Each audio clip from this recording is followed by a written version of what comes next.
Last Sunday, May 3rd, Madrid, Spain, the Manolo Santana Center Court at the Caja Magica. Jannik Sinner beat Alexander Zverev 6-1, 6-2 to lift the trophy. Match time, 58 minutes. But this wasn't just another Masters 1000 win. In the 36 years since the ATP Masters 1000 series began in 1990, nobody had ever done this. Not Federer, not Nadal, not Djokovic. 5 consecutive Masters 1000 titles. In this video, we're not going to focus on the match itself. We're going to focus on how the tennis world reacted, what other players said, what coaches said, what former champions and fans around the world said about what they just witnessed. First, let's get the match out of the way quickly. Sinner's opponent was Alexander Zverev, world number 3, 7-time Masters 1000 champion, 2-time Madrid winner. Along with Federer and Nadal, one of only 3 men ever to reach 4 Madrid finals. But the final was one-sided from the start. 3-0 after 9 minutes, 5-0 after 17. First set 6-1 in 25 minutes. Final score 6-1, 6-2 in 58 minutes. The numbers tell the story. 0 break points faced on Sinner's serve. Out of 4 break points converted, 93% of points won behind his first serve. And with this win, Sinner now has 5 consecutive Masters 1000 titles, the first ever. A clean sweep of the first 4 Masters 1000 events of the season, also the first ever. A 28-match winning streak at the Masters 1000 level, and a 9-match winning streak against Zverev. Now, both Alcaraz and Djokovic skipped Madrid this year due to injury concerns. But just one tournament earlier, in the Monte Carlo final, Sinner beat Alcaraz himself to lift that trophy. So the idea that this streak is somehow inflated by absences, the data pushes back on that pretty hard. Alright, now let's get to the reactions. The heaviest comment of the day came right after the final from Zverev himself. At the trophy ceremony, the first thing he did was apologize to the crowd. Kuwata, super sorry for the final. It was not my best day, unquote. But the more striking moment came in the press conference. A reporter asked whether Sinner and Alcaraz are simply on a different level than everyone else right now. Zverev's answer, and remember, he's including himself in this, went like this. I think there's a big gap between Sinner and everybody else right now. It's quite simple. There's a big gap between Sinner and everybody else. And I think there's a big gap between Alcaraz, myself, maybe Novak, and everybody else. There's 2 gaps right now. 2 gaps. The first gap between Sinner and everyone else. The second gap between Alcaraz, Zverev himself, maybe Djokovic, and everyone below them. Which means Zverev is putting Sinner in a tier above Alcaraz. That's not a throwaway line from a guy who just lost. This is a 7-time Masters 1000 champion on the record, saying that Sinner is above everyone, including himself, including Alcaraz. Zverev added something else that's worth sitting with. He's very stable. He doesn't have dips. He doesn't have phases where he goes down. That's why he's world number 1. He doesn't have dips. That's the key phrase. Federer had dips. Nadal had dips. Even Djokovic had dips. Sinner is on a 28-match win streak at the Masters 1000 level across 3 different surfaces in 3 different parts of the world. And later that night, Zverev posted on Instagram. He included a photo of himself pouring sparkling wine over Sinner's head at the trophy ceremony with this caption. Trying to cool off Jannik Sinner hasn't been easy. Congratulations on a historic 5th Masters in a row. Beaten in 58 minutes, and he's still found the humor in it. The next reaction comes from someone who watched the final from the best seat in the house. Marion Bartoli, 2013 Wimbledon champion, now a commentator for Sky Sports Tennis. She was sitting courtside throughout the final, and afterwards she said this. I was sitting courtside and I could not believe what I was seeing. I felt Zverev was late almost on every rally. But the next thing she said is the line that really matters. He had been sitting there in previous matches where he was on top of the ball and having half a second to decide where to go. Today was half a second late in preparation because the ball traveled that much faster and that much extra weight from Jannik Sinner. Let me unpack this because it's the most precise analysis of the final out there. In Zverev's earlier matches at this tournament, when the ball came to him, he had half a second to decide where to hit it, half a second to think.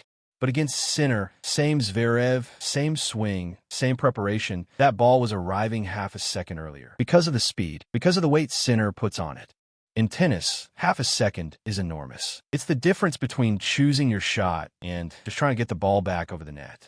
Bartoli's point isn't that Zverev had a bad day. Her point is that Sinner's ball is on a different level, and a top 3 player in the world simply could not react in time.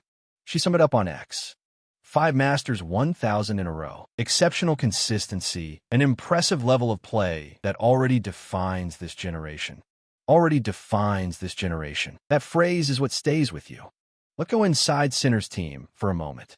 Sinner is coached by 2 people, Simone Vagnozzi, his head coach since 2022, and Darren Cahill, the veteran Australian coach who used to work with Andre Agassi. Here's something most people don't know. Sinner's team almost didn't play Madrid. Vagnozzi explained the decision in an interview with La Gazzetta dello Sport. He said this: "There is no better training than a match. When a player wins and plays well, they use less energy. The gap between Monte Carlo and Rome was too long. They didn't want to lose match rhythm. So Sinner played Madrid, and that decision turned into history." But the line from Vagnozzi that should really get your attention is this one. Sinner is still a developing player. He has not yet reached his full potential. Think about that for a second. A 24-year-old who just won 5 Masters 1,000 titles in a row. His head coach says he hasn't reached his full potential yet. If that's true, the rest of the tour might be in trouble. Now let's look at how 2 countries reacted, Italy and Spain. Sinner grew up in Sesto, Sexten in German, a tiny mountain town in the Dolomites of South Tyrol, near the Austrian border. He was born just down the valley in San Candido, and his parents worked at a ski lodge in Sesto. We're talking about a place with fewer than 5,000 people in the middle of the mountains that has now produced the world's best tennis player. For Italian tennis, this is something they haven't seen in decades. The last time Italian men's tennis had a moment like this was 1976. That was the year Adriano Panatta won the French Open and led Italy to its first Davis Cup title.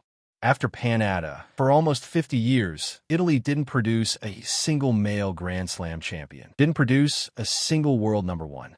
Sinner is the man who broke both of those droughts. 5 decades of waiting, ended by 1 player from a town of 5,000. The other interesting reaction came from somewhere unexpected, the Spanish crowd itself. In the quarterfinals, Sinner played a 19-year-old Spanish prospect named Rafael Jota. Home crowd, teenage hometown hero, and Jota earned 7 break points against Sinner across the match. Sinner saved all 7. 1-6-2, 7-6. After the match, here's what he said. "I felt like the atmosphere was very fair and supporting Rafael, but at the same time, it was very, very fair. That's something I really appreciate from the fans." Of course, the Spanish crowd cheered for the Spaniard. That's normal, but there were no boos for Sinner. No hostility.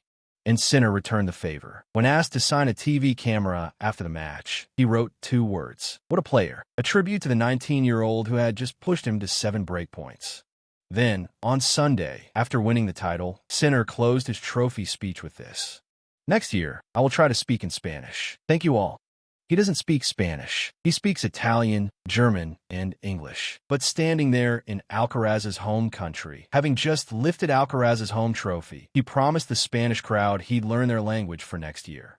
The Spanish outlet Punto Break ran a whole article on this, with the headline, "Sinner's Curious Promise." The reaction online from Spanish fans was striking. Many of them said something like, "He just took a Spanish trophy in our country, and somehow we can't even be mad at him." That, more than anything, captures who Sinner is as a competitor. He doesn't make enemies. The international media converged on the same conclusion. Sports Illustrated's headline, "Jannik Sinner made tennis history that not even Federer, Nadal, or Djokovic has achieved." Yahoo Sports put it this way. 3 months ago, there were real concerns that Sinner was losing ground to Alcaraz. Losses at the Australian Open, then at Doha. Now, 3 months later, that conversation has completely flipped. And on tennis Twitter, the most shared line summed it up in 1 sentence. Federer didn't do this. Nadal didn't do this. Djokovic didn't do this. A 24-year-old just did. This week, Sinner heads to Rome. The Italian Open, the home Masters 1,000, and the only Masters 1,000 Sinner has never won. If he wins it, he completes the career Golden Masters, winning all 9. Only Novak Djokovic has ever done it. He extends his streak to 6 in a row, and he wins his first home Masters title in front of an Italian crowd. When Sinner was asked about all of this after Madrid, here's what he said. "I As I always said, I cannot compare myself with Rafa, Roger, Novak. What they did, it's something incredible. A 24-year-old who just won 5 Masters 1,000 titles in a row, saying that. So, what did you think of the Madrid final? Can Sinner complete the career Golden Masters in Rome? Let me know in the comments. If you enjoyed this video, hit the like button and subscribe for more tennis analysis. See you in the next one.